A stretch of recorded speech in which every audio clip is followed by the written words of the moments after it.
wellnesscouch.com, streaming wellness into your lives. Welcome to Nourishing the Mother, featuring your hosts Bridget Wood and Julie Tenner.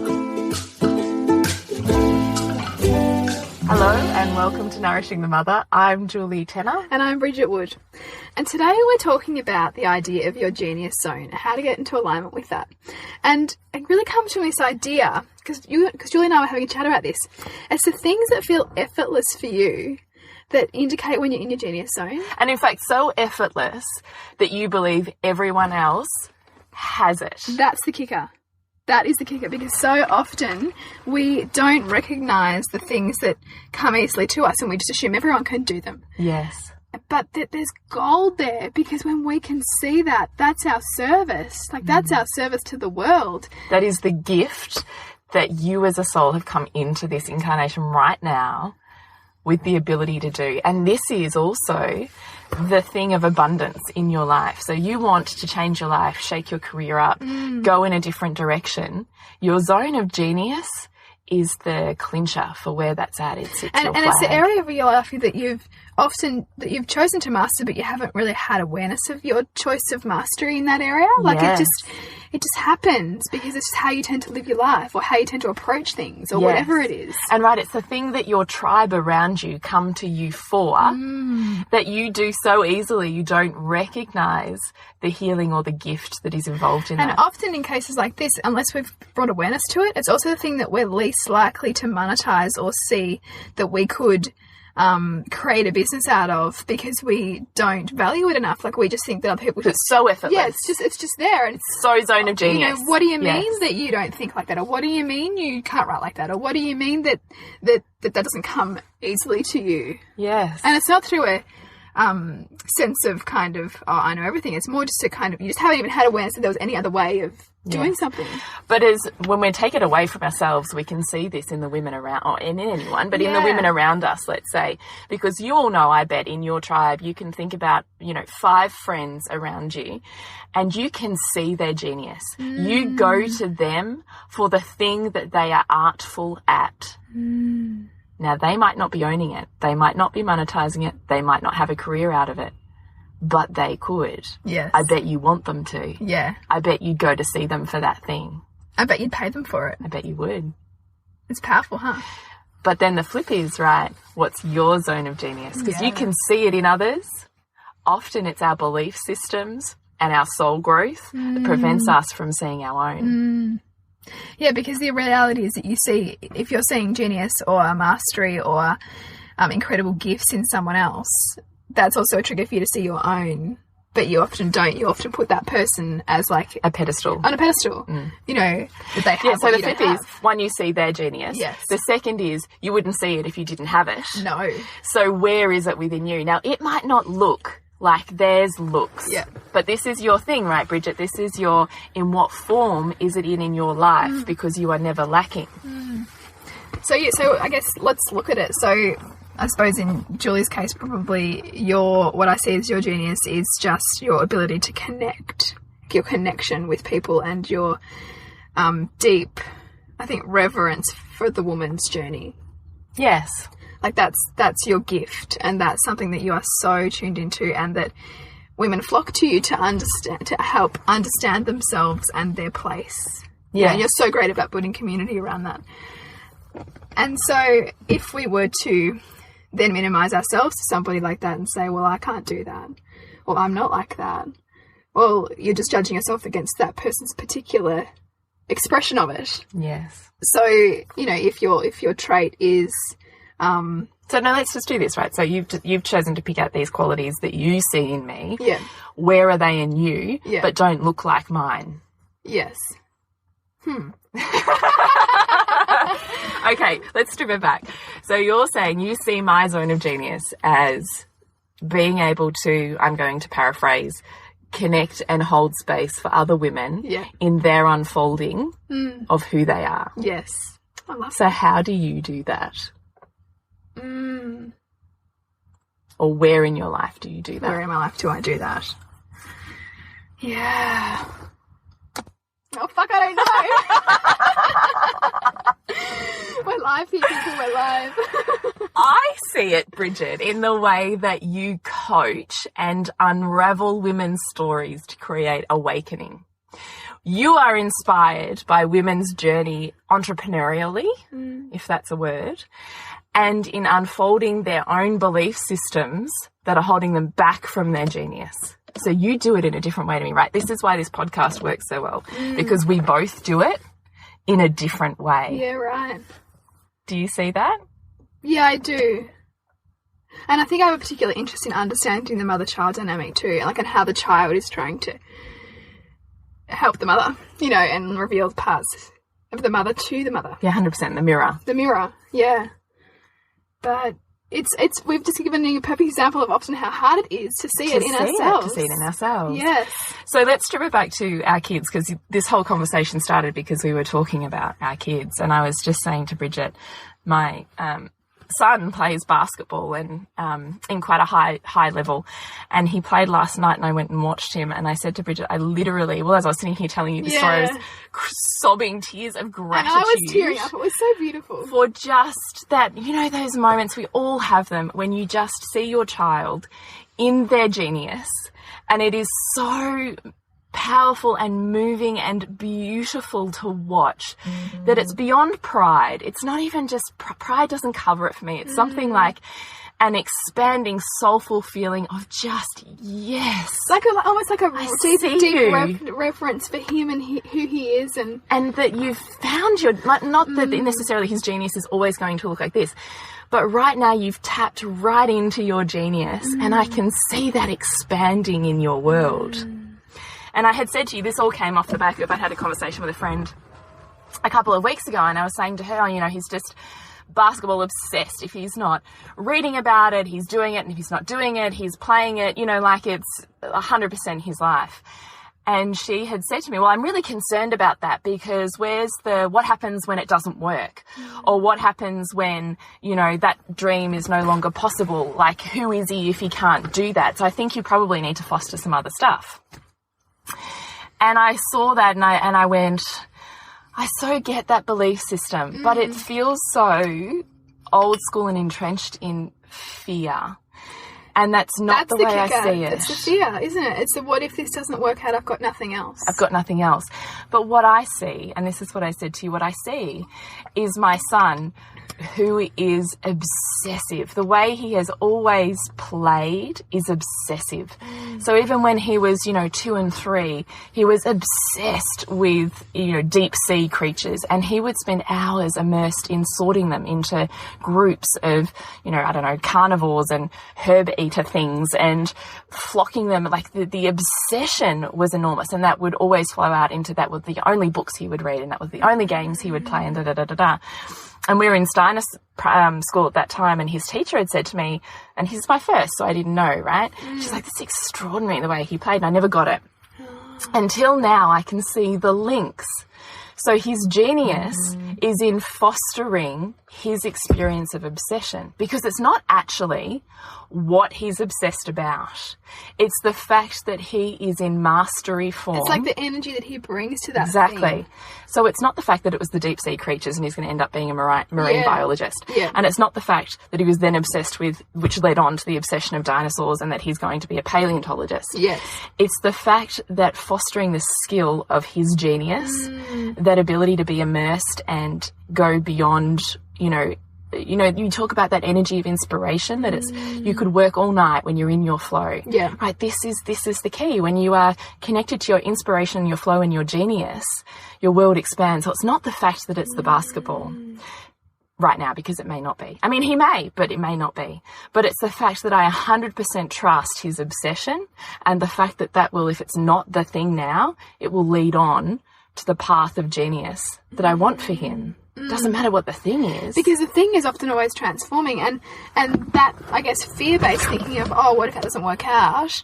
He'll have nothing, doesn't recognise the fact that the skills and the experiences that he's learning, he will just transfer. Yes. You know, and the thing is, we live in an era now where people have a zillion different careers, like, you know, and that's life, you know, like it's constantly evolving, and we're constantly melding our skill sets and melding our interests to serve what we're on a journey of. And it's just about, I think, you know, in kids, it's really about activating that love of learning so that that can just be applied to anything that they're put in front of, or, you know, that they're inspired by. Because if you can trust that they're going to love what they learn, or choose something that interests them, then they're going to take what they need from it and then grow to the next thing. So it's not about being hooked on the outcome, you know, because that would be challenging for you if you were hooked on this outcome of him being an NBA player, you know, then that's your expectation that you're putting on him,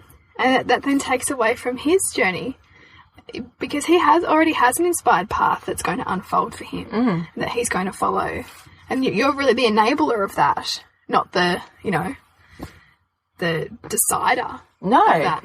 And I don't want to hold on to that it needs to look a particular way, because I don't think it does. Yeah. But what I adore is, and I'm sure you have all seen your kids in this flow of that, when you see them in their genius, when they're inspiration, when they are just lit up and immersed in the thing that they are doing and achieving. And the play, the way it looks, the way it feels, the way they perform is earth moving for you. And that is your soul connecting with that soul, right? It's beyond. That's why I'm saying it's so beyond pride, because pride feels like such a human experience, but this feels like such a more aligned, soulful experience of witnessing someone's genius inspires us to find our genius and to expand that as well. And I think as adults, it's really about peeling back the layers to uncover that, because, you know, we're all born with it, you know, and I don't think that that's a lofty idea at all, you know. It's just that we are cultured into a way of thinking, or a way of schooling, or a system that is largely about standardization and conformity and fitting a mold. And so you expose yourself to enough years of that and enough thinking like that, and you begin to believe that, well, you can't do X, Y, Z, because how could you? You know, but in fact, you have within you, and your life is demonstrating, and something that no one else has. You know, it's a particular interest, it's a particular way of being, it's a particular thread that... It's a particular spin. Yeah. So we could have, you know, 500 people that are all excellent at maths or, I don't know, women's healing. Let's make it more personal. Yeah. So I could be in a room of 500 women with all about women's healing. But the thing of it is to move out of that sense of competition, because it's not. We all have our own spin and our own journey and our own way of expressing and moving with that. And guess what? This world needs all of that. Absolutely. Because there are women that I can serve that they can't. And there's women that they can serve that I can't, because it's a different toolkit. So it comes back to your zone of genius is about how authentic you are. Because the more authentically aligned with your soul you are, the more you will call in those women, people, whoever it is that are on that journey, and that is your service back to this world, right? And that's it, because, I mean, we've talked about this before, the idea of that universal principle that, you know, the universe rewards congruence. When you're congruent with, you know, your path and what speaks to you and what inspires you and what captivates you, the world aligns with you. You know, the path unfolds for you. That's not to say it's not going to be without challenge. It's part of it. But the kinds of, you know, coincidences, we put in inverted commas, that start to occur as that unfolds, you know, the people that you bump into, the kind of connections that you continue to make, the way that your brain, you know, joins that with that and sees how that helps that, and, you know, it just starts to spiral from there. And that's all feedback to tell you that you're on that path, that you're tapping into your own unique gifts. So what would you say to someone, Bridget, who is in whatever job or life situation or whatever they are right now, and they're feeling a sense of dampened joy and a need or an impetus to change, but they don't know how to change or what that change looks like? What are the starting points of quality questions to find your zone of genius? I think the first one is often to ask yourself, who or what are you comparing yourself to? Because so often we get down on ourselves because we're comparing ourselves to how we think we should be, or somebody else who's doing something we think we should be doing. And that all that does is dampen your own spirit and dampen your own capacity to achieve. You know, you kind of go into that lower-minded, I'm not enough. You start to create anxieties, distractions, that keep you from tapping into that genius. Or competition. Yeah. That whole lack mentality, Yes. that there's not enough for everyone. So yeah, getting clear on how you think you should be, or your comparisons is a really big one. And you do that by looking at what it is that you think you should be doing that doesn't feel right. Is that what you mean? Yeah, so sometimes it might be you'll be judging yourself that those people are doing X, Y, Z and you should be doing that. But then when you look closer and see all the things that they're doing, your life may not be representing that at all. Your life may not show that you value those things that they've gone on to have. And that's futile, because if you can't demonstrate that you value the very things that you're comparing yourself to someone else as valuing, or them having as important, it's like comparing chalk and cheese and trying to expect the chalk to be like the cheese. Like you can't. So the comparison, you're asking yourself what is it that you see in them that you think that you should have, because you do have it if you see it in them, but you're trying to make your way like their way. But your form is your art form. Yeah, exactly. Your form is your art form. And then it's really getting clear on what your values are. And we talk about this all the time, not values as in integrity, honesty, blah, blah, blah. Values as in life values, whether it's, the things that your soul and body and life yearns to do and feels joy, inspiration and happiness in the pursuit of. And this is that effortless stuff, right? Yes. So it's, if it's family, if it's, business, if you're up all night reading books about certain topics, if you find that you get in flow and you can lose hours reading about something or talking about something, that's a high value. Yes. So really asking yourself some deep questions about what your life is demonstrating is important to you is really, really powerful. And then not judging them, which is what I tend to do. Yeah. Well, that's not going to, bring in the bacon, and that's not going to make you money. And, I think that can be really hard, especially when your values aren't aligned with what maybe conventionally is a job. It can be really hard when you're trying to figure out how to make a shift to then see how, who would want to pay me for that. How can you make money from what you're already doing or love? Because really, all of us, all of our greatest service in this world and our greatest contribution in this world and the evolution of a species is for us to all do work and provide service that aligns with our highest gifts. Because then, Can you imagine being in a community of Zone of Genius? Like, can you just amazing. imagine? It'd be so powerful because... And I need this thing, so I'm going to you, Bridget, because I know that's your genius and I want this genius. Yeah. And then I need this thing, so I'm going to that person because I know it's their genius. Like, can you just imagine? That's what we... and I think also that idea of what you can give your children through demonstrating that as well. We can talk all you like about best practice this and best practice that and...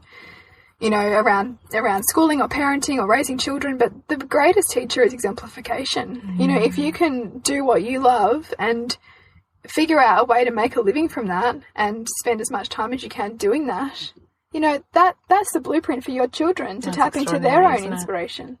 That there is no better teacher than having a parent who does that, and who is unafraid to say to the world that this is what I love, this is what I do, and I'm charging a service, like I'm charging a fee to do for this because I can see the service that I give to others because of what I do. I can see that the gifts that this gives to other people. It's the valuing of it, isn't it? It's the valuing of it. And, as women, like valuing ourselves and our own self-worth can take, such effort and, enormous work to build up, because we can live childhoods of beating ourselves down. We can live teenage years of hating on ourselves. And, it can take a long time to build that back up and value yourself enough to say, no, I don't want to do that work that I'm supposed to do. I want to do that work that feels right for me. I want to take that leap that feels like, yes, that's my journey. Yes, that's what I deserve to contribute and receive for. And that theoretically I would do without payment. Yeah, that I would love so much that I would do without payment, but I value myself enough to charge for it. Yes, but to recognise what it is that you are sharing, all of that, your zone of genius is not just, you've happened upon it. Your zone of genius also has been created through this life, through every experience that is intertwined, through your takings and learnings out of it. So you also have to come to the point of valuing where that journey is, and that journey is worth something.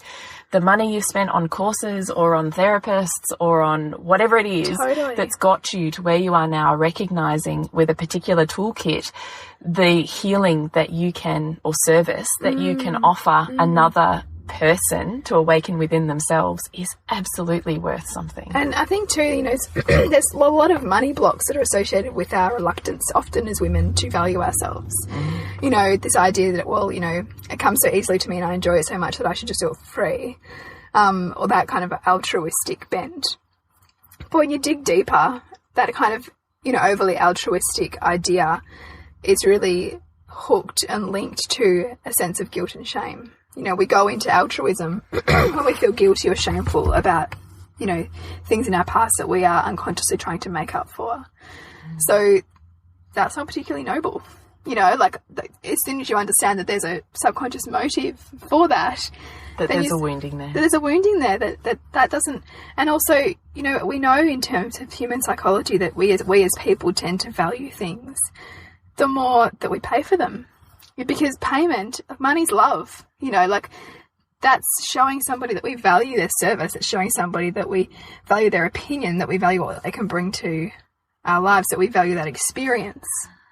And so to not engage in that, or to not kind of have that exchange, can sometimes be a drawback to the person paying for it as well as the person receiving.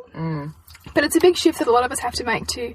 Because we often value the thing that we pay for, don't we? Yeah, totally. I mean, it's like, courses. If you've spent $50 on something, some kind of online course, or $500 on it, what are you more likely to do? Are you going to let life get in the way of the $500 investment you've just made? Probably not. But the $50, if things get in the way, you might take it or leave it. It's that kind of perception of which is the greatest, biggest stick kind of thing. You want to get value from something that you've invested in. And you also value the person, whether that's right or wrong. Who's dispensing the who's wisdom. Dispensing the wisdom based on that. So, it's a whole nother topic. And it's one that I think all of us are on a journey on. And some of us are more evolved than others. I think it's a real process. But the whole genius zone is believing that you have something that is there for the world. It's just the recognising of it. I even think you start just by asking people around you in your community that you feel safe to ask, what do you see in me? Just being vulnerable. And you can do it by text message. That's vulnerable. You don't even have to do it in person. Yeah. If that takes some of the vulnerability away from you. Yeah. Just say, look, I'm really trying to figure some shit out for myself. Have you ever done that? I totally have. Yeah. Didn't I do it with you? Oh, you did. Yeah, you did. I remember that. Yeah. It was ages ago. 2 years ago or something. Is just to ask a handful of people around you, what do they see in you? What are the gifts that they see in you? What is the thing they value about you? What is the stuff that they come to you for, knowing that you can help them? Because I bet you there's a common theme there. And there was for you, wasn't there? Yeah, there was. It was overwhelming. Of course. Yeah. As if there wasn't, anyone could do this, right? Yeah. Because you can't see your own stuff, wood for the trees, whatever that saying is. But everyone else can see your magnificence because they're not clouded by the woundings of the belief systems that hold you back from really sitting in it. Yeah. God, it's so true, isn't it? I tell you what, though, when someone starts to show, when you do, I do remember doing that and really feeling confused to start off with, because I was like, well, shit, and on some level I kind of knew that, but I wasn't really owning it. So to really be able to have a list of those things and really start thinking about, where are they in my life? What is the thing that I do effortlessly now? Starting to pay attention once you know what those things are to what happens in the next week or two. What are the conversations you have? Actually start having consciousness around what are the interactions and the conversations that you have. Yeah, and what brings you alive? What do you find that you can just talk endlessly on? Yes, or that you feel energized about or passionate about or that you just, love and adore and have these just feelings flow out of you when you're talking about it or inspiring someone about it. To actually start, once you have figured out what those things are, to start that consciousness. And in doing that, you could also set the intent, right? I'm in the right place at the right time to meet the right people to propel me forwards or whatever. Yeah. I'm ready and awakened to see my gifts and my genius. I'm aware of the interactions that I have and the story that brings me. Just to set an intention like that will actually start that process, because it's profound, these bits and pieces that come along that have you going, you're going to have light bulbs going off everywhere. Yeah, that's exactly right. Yeah. And you and I talk about this all the time, because we are just absolutely mad for synchronicity and manifestation, mad for it. And so when we start to see the synchronicity and the manifestation, or the, I was really struggling with this thing, and then this happened. Yes. Like I was even saying to you, I've been struggling as I was building up the Pleasure Nutritionist to figure out what my format is for the program that I was doing. And I'm like, I'm so ingrained in old school naturopathy to do a particular style of consult, and that's not where I'm at anymore. And so I'm really trying to find my voice. So I started to really ask you and those around me, or really what I say about asking is being conscious. What is the thing that I do effortlessly that I'm not owning yet, right? Because if I was owning it, I could figure out what that was. Yeah. But because I wasn't crystal clear on what that was, I was like, I'm just not quite, I'm not really owning it yet. And then I started to notice in that week the conversations and topics that women brought to me that were my friends, and the way in which I handled them was the recipe, right? Wow. And I had the friend who I haven't spoken to in a year ring me up, which led on to a flow of conversation, which in a sense is a format, I suppose, that I use for holding the space but hadn't really ever owned before. Yeah. And the starting of a few questions and the allowing of tears. I love tears. Yeah. And the healing that comes out of that wasn't that I had to be the naturopath that had the solutions and the answers and the goal setting and the process forwards. It was actually the opposite of that, but knowing that toolkit. So it's amazing when you start to ask yourself and your soul and your community for these answers of what your genius is, how it is already there in front of you. Yeah. It's just you haven't asking the owned right it questions yet. to be able to see it, to allow it to reveal itself to you. Yes. It's so enormously powerful. So enormously powerful. So what tips do we have for people? Well, I think you could probably start with a cheeky little text that's, to a select few people. What do you see in me? What do you see as my zone of genius? Love that. And then when you start to get answers back, listen to yourself when you say, I can't do that. Because that will be your fear will kick in, or your logical brain will kick in and say, no, I can't do that. And that's the challenge in the pursuit of pleasure, right? Yeah. And the pursuit of doing what you truly love will have challenge. Of course. And you will have to break past a lot of fears and, And do you know what I love about what you always say to me, Bridget, is your business will only grow to the amount that you are willing to grow. Yeah. So it'll put you on a massive personal growth path. It's like a coach once said to me, like, a business is like the biggest spiritual journey, because you are constantly having to face your own challenges and face your own fears and limitations. Yeah, limitations, and be willing to push past them and be willing to grow.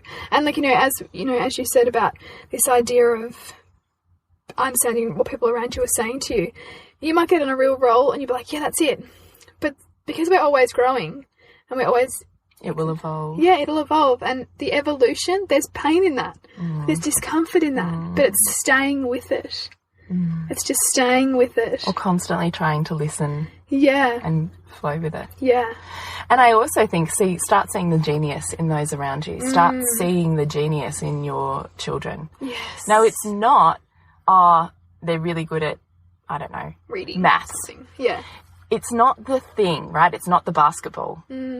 It's the genius that surrounds the pursuit of that. The way in which they go about it, the intention, the inspiration with which they bring. The focus, the energy, the way that they speak, how they feel consumed by something, finding that thread. The relationships or the subtle communications that are going on around it. These are the skill set of genius, because the thing is always going to morph, right? The form is always going to change. But the genius is the inspiration that is the thread that flows with that. And there'll be a subtle thread. Like, you know, even if the form is changing, there'll be a subtle thread. Yes. Between it all. And then start to see your own. And we would love to hear what your genius is. Yes. What has this, you know, listening to this podcast started to awaken in you? You know, has it started to get you to ask yourself some different questions and see some, you know, see some patterns, see a little spark of brilliance? You having the permission to celebrate yourself allows those women around you on the tribe in this Facebook group to see their genius and to own it, to step up to that plate and say, I see that in you and I'm so excited, and we inspire each other on this journey. And that's one of the things we do in our retreat, isn't it, where we talk about what we see in each of the other women. And it's just so beautiful and so powerful to have that recognised. Yes, because it's so often what we don't give each other. You know, we rarely... Or ourselves. We can't give it to others if we're not giving it to ourselves. So the more we can begin to give it to others, the more we unconsciously give ourselves permission to do it, and the more we're naturally making that connection between, okay, well, if I'm seeing the genius in them, what form is it in me? Yes. These questions are gold, and they will lead you on the path to where you need to be. And please share, because we love your journeys. Yes. So to connect with us, it's facebook.com/nourishingthemother. And to connect with you, Bridget? At suburbansandcastles.com. And our March event is the human experiment, so looking at the impact of unregulated use of chemicals in the environment, and then a broader consciousness discussion around that, if I can take the panel there. And Julie? Is thepleasurenutritionist.com. And we will see you next week when we continue to peel back the layers on your mothering journey. This has been a production of TheWellnessCouch.com. Check us out on Facebook and join in the conversation on Facebook.com/TheWellnessCouch. Subscribe to each show on iTunes and check us out on Twitter. The Wellness Couch, streaming wellness into your lives. Whilst the Wellness Couch presenter endeavor to provide accurate and helpful information to their listeners, these podcasts cannot take into account individual circumstances and are not intended to be a substitute for health and medical advice from a qualified health professional. You should always seek the advice of a qualified health professional before acting on any of the information provided by any of the Wellness Couch podcasts.